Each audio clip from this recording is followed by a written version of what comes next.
చేస్తున్నారు? భోంచేశారా? హూ, మా అమ్మమ్మ బట్టలు ఆరేస్తున్నట్టుంది. అయితే నేను నా బట్టలు ఆరేసుకుంటా. మా ఇంట్లో వాళ్ళు నన్ను ఏ పని చెయ్యనివ్వడం లేదు ఫ్రెండ్స్. మా అమ్మమ్మ చూసే లోపే ఆరేయాలి. ఫస్ట్ డ్రెస్ని ఇలా ఇలా అనాలి కదా. ఓ, చూసేసింది అమ్మమ్మ. ఓ అమ్మమ్మ, నా బట్టలు అక్కడే ఉంచు, నేనే ఆరేసుకుంటా. నీకు ఆరేయడం రాదు తల్లి. నాకు వచ్చమ్మమ్మ, రోజు చూస్తూనే ఉన్నా కదా. ఇక్కడ నుండి దిగుదాం. అయ్యో, కింద పడిపోయిందే. తొందరగా ఆరేసుకోవాలి.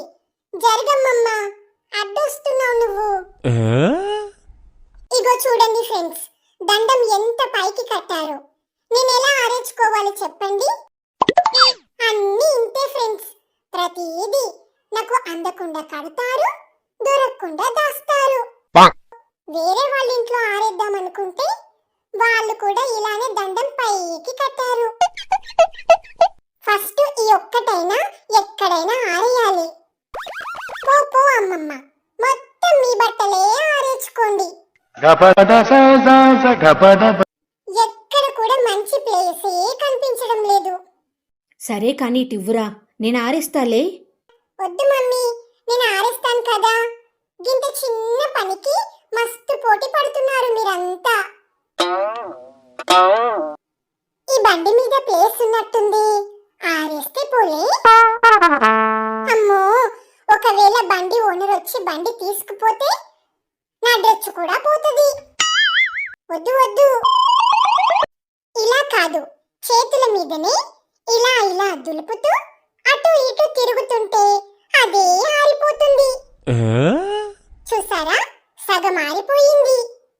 ఇంత మంచి ఐడియా మా వాళ్ళకి ఎందుకు రాలేదు? ఎక్కడ ఆరేయాల్సిన పనే లేదు, చేతుల మీదనే దులుపుకుంటూ ఆరేయొచ్చు. అయ్యో, ఇక్కడ నీళ్ళన్నీ పడిపోయాయి. తుడుద్దాం, మళ్ళీ ఎవరైనా జాలి పడితే. ఇదేంటి, డ్రెస్సుకు మొత్తం మట్టి అంటుకుపోయింది. అమ్మమ్మ, ఈ డ్రెస్ మళ్ళీ ఉతుకమ్మమ్మ, మొత్తం మట్టి అంటుకుపోయింది. ఇప్పటిదాకా కష్టపడిందంతా పోయింది. ఇంకో డ్రెస్ ఉండాలి కదరా, ఏదది? ఒక్క నిమిషం అమ్మమ్మ, తీసుకొస్తాను.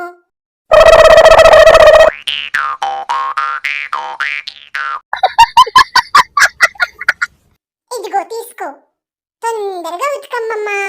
ఇక నువ్వు ఏ పని చెయ్యొద్దు కానీ వెళ్ళి బజ్జో మమ్మీ, మేము ఆరేస్తాంలే. సరే మమ్మీ, ఈ ఒక్క రోజు మీరు ఆరేయండి. రేపటి నుండి నా బట్టలు నేనే ఆరేసుకుంటా.